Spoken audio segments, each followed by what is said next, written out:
Welcome back, friends, family, and other creatures of the sea, to another episode of Final Trade.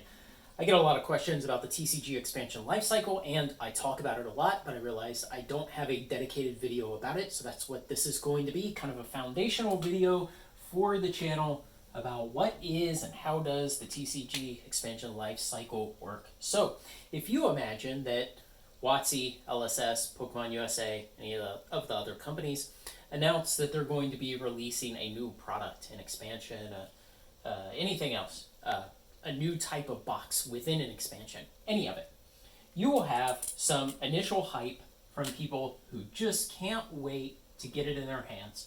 And they're going to be able and willing to pay very, very high prices. So those first sales that are made for the product, the pre-orders that are made right after it's announced, they'll be very high. And there are just people out there who have more money than they know what to do with, and they're willing to just go ahead and pre-order just so they can stop thinking about it, and then it'll show up on their porch at some point, and they're fine with that.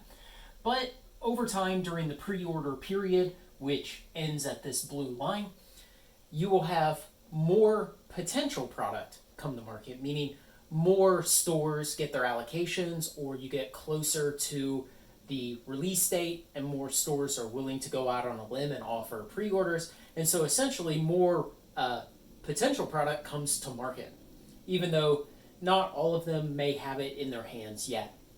But because more product is coming to market, even notionally, I mean, in essence, it's like you're buying a futures contract for this, booster box.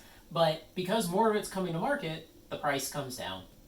And what's the specific shape of that curve? It doesn't really matter. It just goes downwards. It may be more straight, maybe more curved. It may dive a lot harder. Whatever. That's not the important part. The important part is it goes down.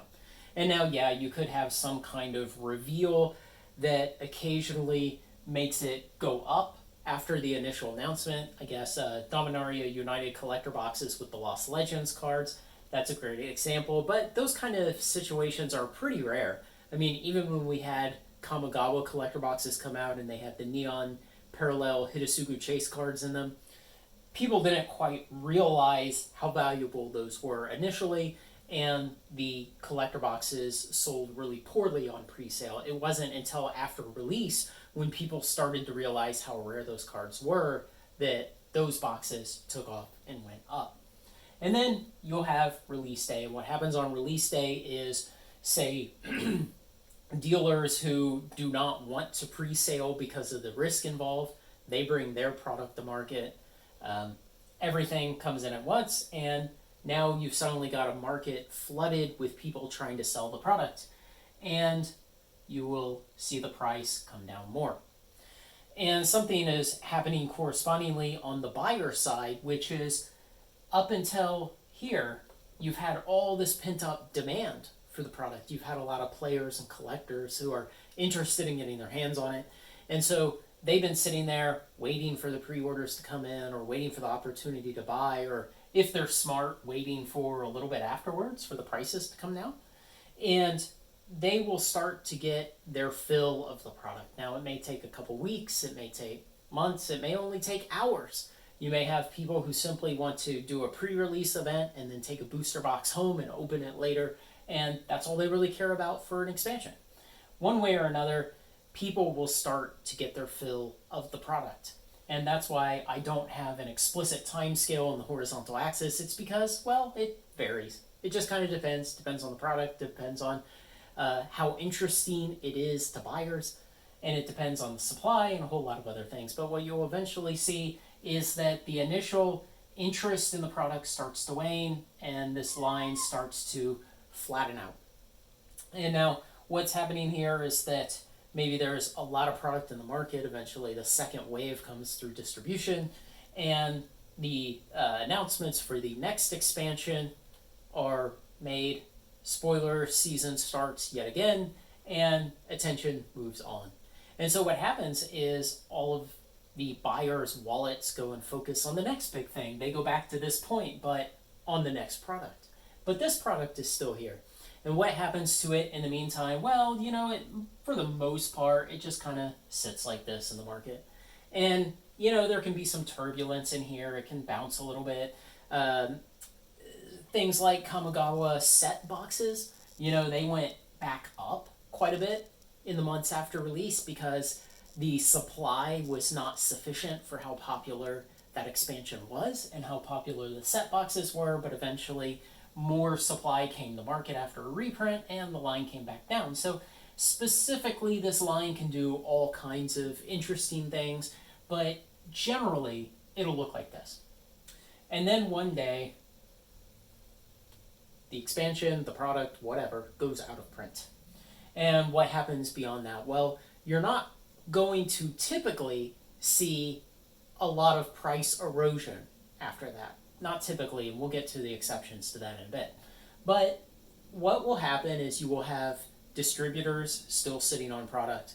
You will have card stores still sitting on product. You will have potentially investors still sitting on product. And in the last several years, you have WotC sitting on a lot of product even after expansions have gone out of print. And that product has to be burned through. Essentially, the market must consume that product before any meaningful price appreciation can happen. And so what you'll find is after it goes out of print, it still just kind of keeps on flat still. Because to the buyer in the market, he may not really care that it's officially out of print, that it won't go back to a printing press, and he can still just buy it. Eventually, that supply starts to tighten up. WotC sells out, distribution sells out, card stores thin down their inventory to whatever long-term inventory they want to have of a product, if any, and investors strap in for the long term. And so then when a buyer comes back into the market and says, oh, hey, I want to pick up one of those old booster boxes to do a draft with my friends, or I want to crack one just for the fun of it, or there's sufficient inverted EV that it's worth breaking it open for singles, or they want to break it open to look for gradable foil cards of some particularly old boxes, things like that. Whatever the reason, when someone comes into the market, they are now competing for a product that has a ever-dwindling supply. And in the medium to long term, what happens is this line starts to turn up, and again, it may not turn up with exactly that angle. Again, we don't have any scales on this plot telling you, how long is this or how many dollars is this or anything. But the general shape is that it turns upwards because the sealed product itself becomes more rare. And over time, it will have bumps in the road. It'll have times where it may retrace and come back down a little bit. It'll have times where it ascends very steeply, and it may have periods where it flattens out and it just moves sideways for a while. But on the long timeline, it will go up because it's a collectible and its inventory in the world is going down and down and down. And so this kind of general shape between, we'll call this release day, and we'll call this out of print. And so this just kind of very general shape in between something being announced, release day, out of print, and the long timeline just looks like this. And this is the TCG Expansion Lifecycle. This is what most products in the TCG world look like in terms of their price action over time. And now, I had alluded earlier that you can have other things that happen. You have other influences on this that take this kind of general curve and translate it into the specific curve for any particular product. And those kind of things can be lots of reprints, not enough reprints, other competing products. One Magic product can cannibalize another in the market because Magic buyers only have so much money. And so you can have influences from outside the TCG world. When the market, the general wider economy is doing really good and looks like, healthy, like it's just kind of gradually going up over time, well, that can serve to come in here and turn this entire curve a little bit upwards. And so this out of print ascent in price will be a little steeper on the long timeline. You may even see a little bit of upward movement during its life. What you may see that would be hard to actually measure is that this curve may not come down so far at the beginning of its life. Because when the economy is good and the stock market is healthy and crypto is up, and you end up having what they call a halo effect of people's wealth, where they look at their 401k balance or their crypto wallets or whatever else, and they see all of this value in there appreciating, and then they feel more confident to go out and make fun purchases like cardboard squares. And likewise, if you're in a market where the wider economy is suffering, it's just kind of gradually coming down like that. Well, that can take this whole generalized curve of the TCG expansion life cycle, and it can just kind of twist it down. So maybe this during the imprint life will come down lower, the initial descent will bottom out lower, it'll take longer before the price starts to rise after it's out of print, and the out of print ascent will be much shallower. So all of those things can happen as a result of the wider market. But again, we don't just have the wider economy and stock market to think about. We have things like the TCG market.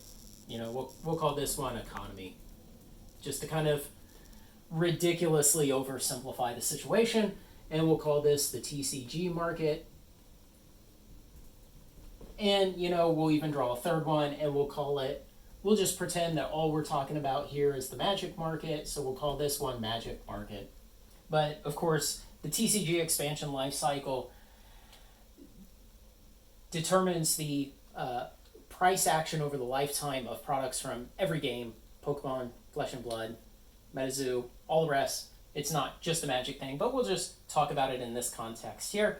And so the wider economy will influence the TCG market to some extent, but they're not perfectly correlated. The beta coefficient is not 1.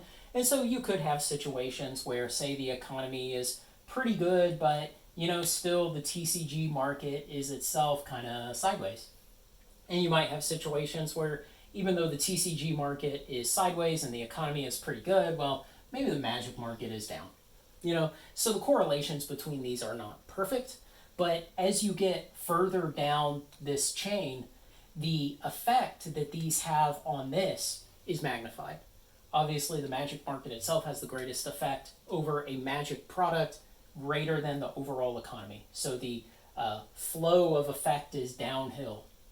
And sometimes specific products themselves just have their own kind of interesting and unique lifetimes.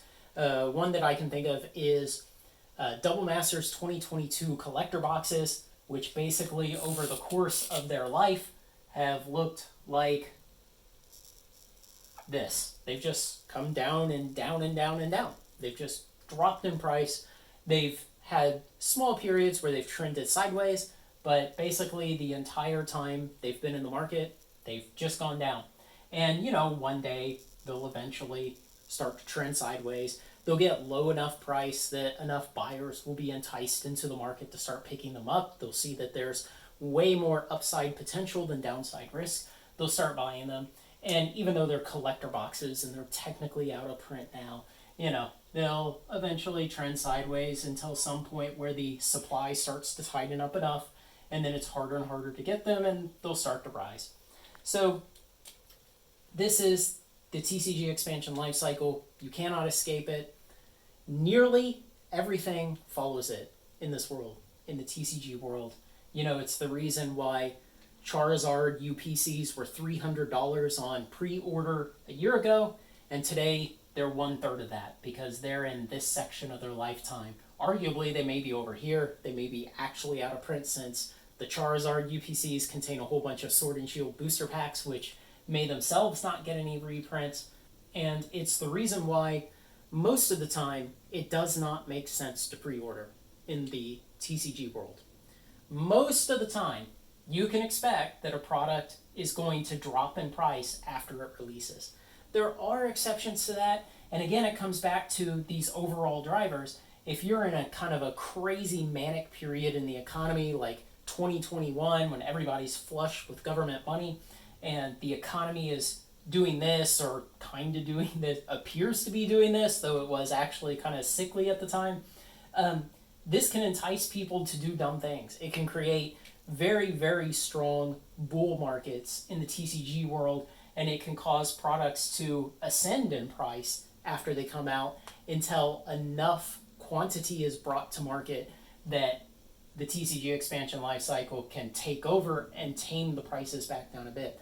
But you would see that sometimes in 2021, maybe early 22 era, that products would come out and they would go up in price. It's rare in the TCG world in and of itself. It's more of a consequence of outside influence.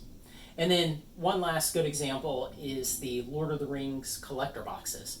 Those came out, they spiked up pretty decently, the one of one ring was found, they dropped way down under $300 for a few hours, and then they came back up to about $400 and they've remained there. And so those have been very strong, they've been uncharacteristically strong, and they have to a small degree defied the kind of generalized curve of the TCG expansion lifecycle. So keep this in mind. This basically dominates every other effect that we see in these markets. I mean, the reality is when you're over here on the left side of this curve, more people want the product, there's more demand, so the price is higher. That's what the demand curve demands. And as we get out here, the demand is satisfied, there's less demand, so the price comes down. And that's why I always tell people, don't FOMO into products. You probably shouldn't pre-order most of the time. I rarely pre-order, and you should just be patient and wait for a product to get a couple months old, and you should focus on the value that people have forgotten and have moved on from. And today what that looks like is stuff like Double Feature and Dominaria Remastered, things where people are letting the price drive their sentiment on the product, and they believe the product is trash because the price has come down. Well, the price has come down for many reasons, but one of them is the TCG expansion lifecycle is doing its thing and over time bringing the price down as the excitement for the product wanes.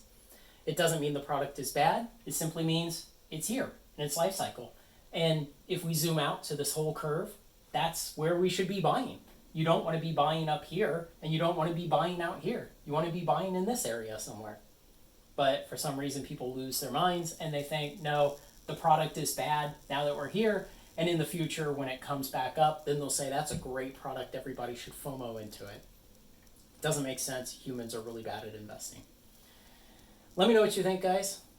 Thanks to everyone who makes this content possible, especially my supporters on Patreon. Like, comment, share, and subscribe, and join me on Final Trade. Join the Patreon.